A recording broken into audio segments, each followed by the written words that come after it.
उपचुनाव का जो नतीजा आया है, इसको क्या आप इंडिया गठबंधन का एक परिणाम स्वरूप, एक मजबूती किस तरह से देख रहे हैं कि जिस तरह से आप एक तरफ सब लोग मिलकर एक प्रत्याशी के सामने एक प्रत्याशी चुनाव लड़ा है और उत्तर प्रदेश की सीट जो है इंडिया गठबंधन ने कहीं ना कहीं जीत हासिल करी है, तो किस तरह से वकार खान भोपाली जी देख रहे हैं इस चुनाव को? रफी भाई, शुक्रिया आपका और आपके चैनल का।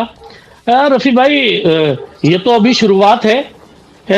अभी तो कई ऐसी सीटें थी जहां पे गठबंधन के प्रत्याशी एक दूसरे के सामने भी लड़े हैं, और आने वाले समय में जो 2024 का जो लोकसभा का चुनाव है, तो हो सकता है ज्यादातर कहीं ना कहीं कंप्रोमाइज होकर भी लड़ेंगे, तो ये स्थिति पैदा नहीं होगी जो आमने सामने। लेकिन उसके बावजूद भी इंडिया गठबंधन बहुत अच्छा उत्तर प्रदेश में भी चुनाव लड़ा। हालांकि उत्तर प्रदेश की घोषित सीट के ऊपर एक खास कम्युनिटी यानी मुस्लिम कम्युनिटी के ऊपर अधिकारियों तक ने, उनको बीजेपी के नेताओं ने, अधिकारियों ने, वोटरों को धमकाया है।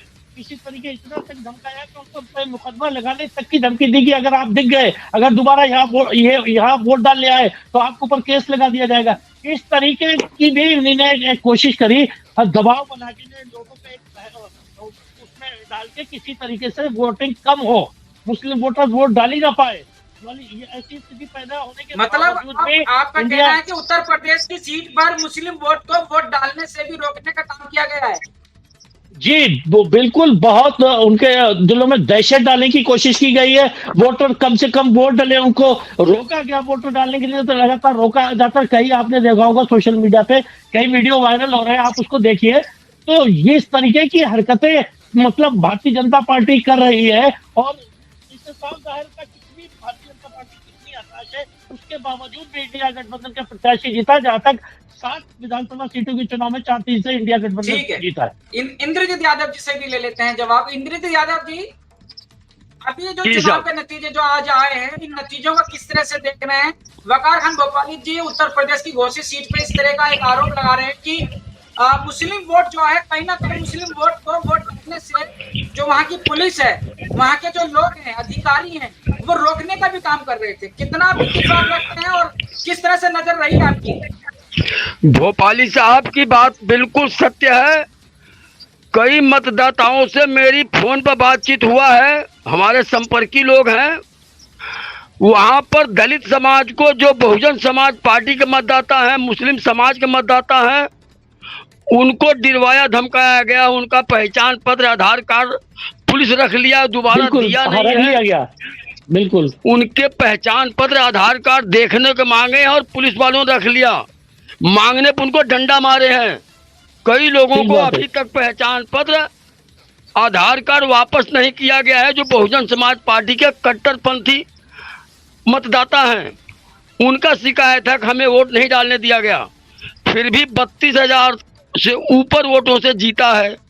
42,000 ये 42,000 की जीत जो है, सबसे बड़ा बीजेपी को झटका है।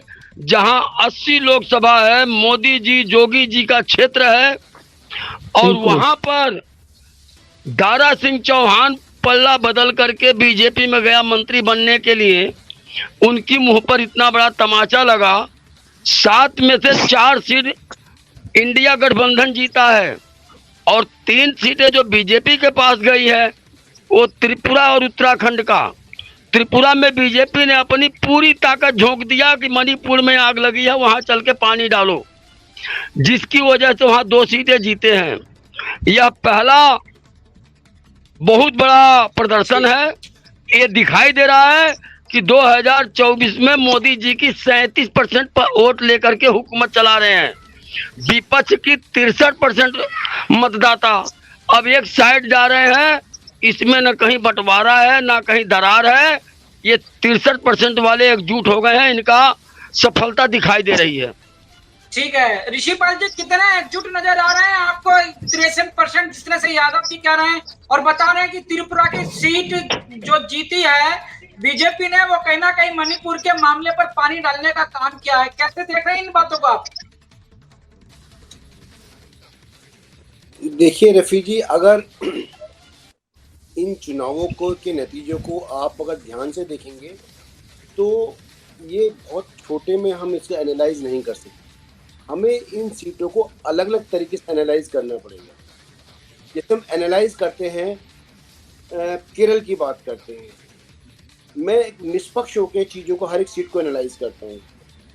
केरल, सबसे पहले उत्तर प्रदेश की बात करते हैं।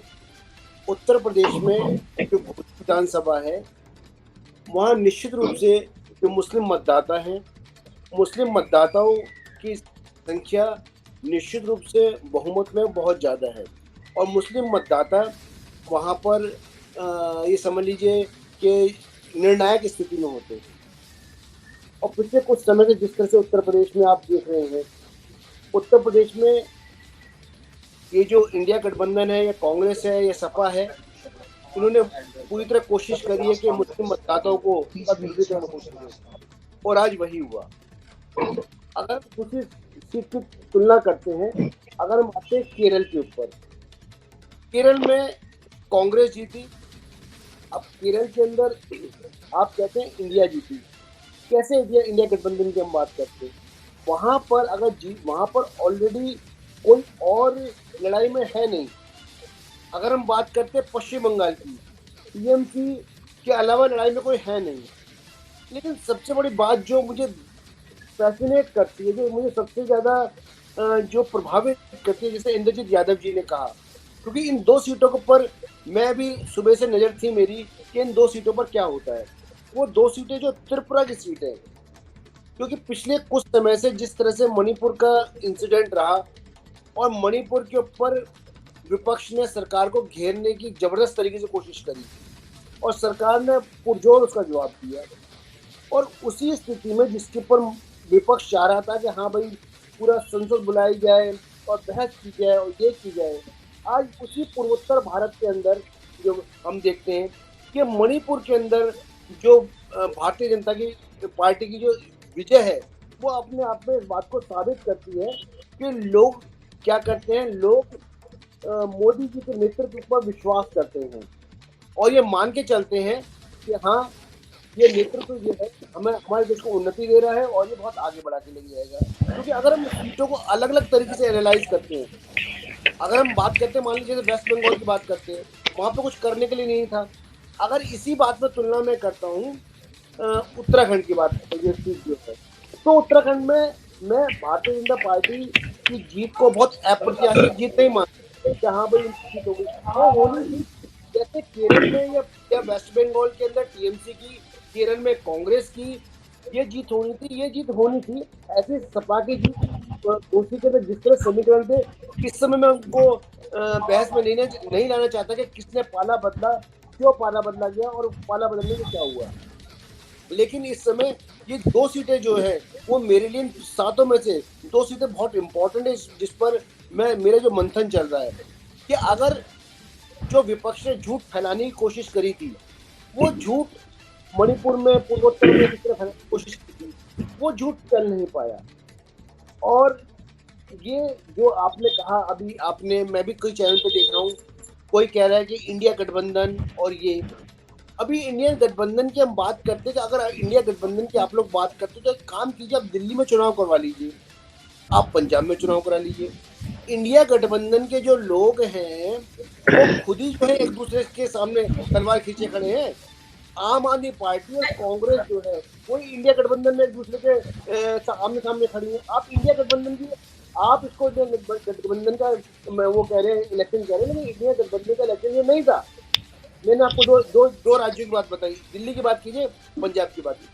नहीं ऋषिपाल जी, एक सवाल आपसे लेता हूँ। आपने जितनी भी बातें बोली है उसको लेकर हम बहुत अच्छे से सुन रहे थे, लेकिन इसमें कई सवाल आपके जवाबों पे आ रहे हैं। एक तो यह है कि आपने बताया कि केरल और पश्चिम बंगाल के अंदर अगर गठबंधन में अगर इंडिया का चुनाव लड़ेगा भी तो वहां तो जीत उनकी होनी ही है, क्योंकि केरल कांग्रेस का गढ़ बन रहा है।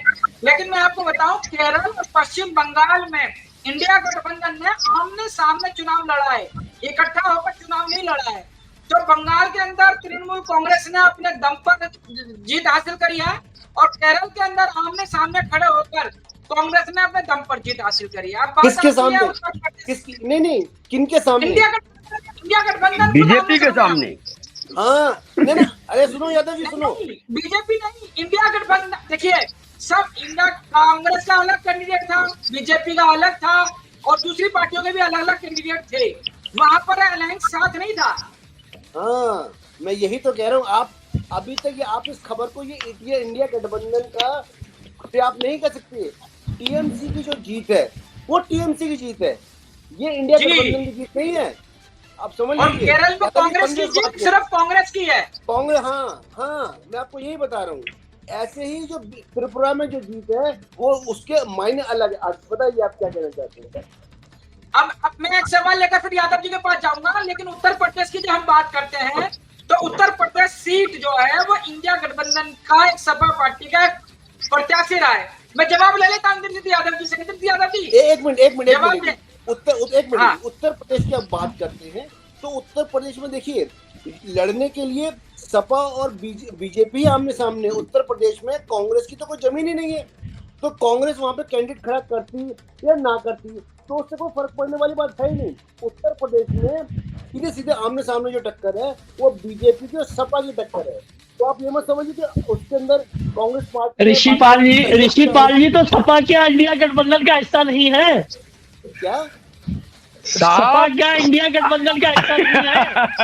अरे यही तो आपको बता रहे हैं कि अगर सपा है ना, सपा के सामने अगर कांग्रेस खड़ी होती अपने कैंडिडेट खड़ा करती या नहीं करती, ये नहीं करती, तब भी सपा को कोई फर्क पड़ने वाला नहीं था। ये तो आपको बता रहा हूं। तो गठबंधन का सर, गठबंधन का यही फायदा है, दूसरी पार्टी अगर कमजोर है ना। गठबंधन का मतलब ये हुआ कि मान लो आपके दोनों साथी जो है मजबूत है, लेकिन एक साथी दूसरे के लिए त्याग करता है, वो गठबंधन होता है। यहाँ एक साथी है ही नहीं, उसकी कोई कीमत ही नहीं है, तो गिनती भी नहीं है, और आप कहो ठीक है जी वो बैठ गए तो उनके बैठे का मजबूत हो गए। नहीं, आप इस कैलकुलेशन को तो वकार भाई नहीं समझ पाए। इंडिया गठबंधन ये नहीं है, गठबंधन ये है, सुनिए जनता के ऊपर जो गठबंधन ये हुआ, गठबंधन के बाद वो फेक नजर आ रहा है। क्या गठबंधन बनने के बाद जो जनता के ऊपर असर पड़ा है, दिमाग का जो गठबंधन के प्रत्याशी, यही इसीलिए हम कह रहे हैं अभी अगर आपने सपा के चुनाव को देखा हो तो मुझे बता सकते हैं कि सपा ने मुझे किसी नेता का एक स्टेटमेंट बता दो जिसमें उसने कहा हो कि यहाँ पे गठबंधन के आधार पर ये चुनाव लड़ रहे हैं। मुझे स्टेटमेंट बताओगे? या जो वो है अखिलेश यादव ने ये कहा ये चुनाव इंडिया गठबंधन और बीजेपी के विरुद्ध है, एनडीए के विरुद्ध है। भाई सारी पार्टी इकट्ठी एक गठबंधन बन गया है, उसका ही प्रत्याशी है। जनता के दिमाग में तो ये चल रहा है ना कि इंडिया गठबंधन की एक पार्टी आप है, समझिए,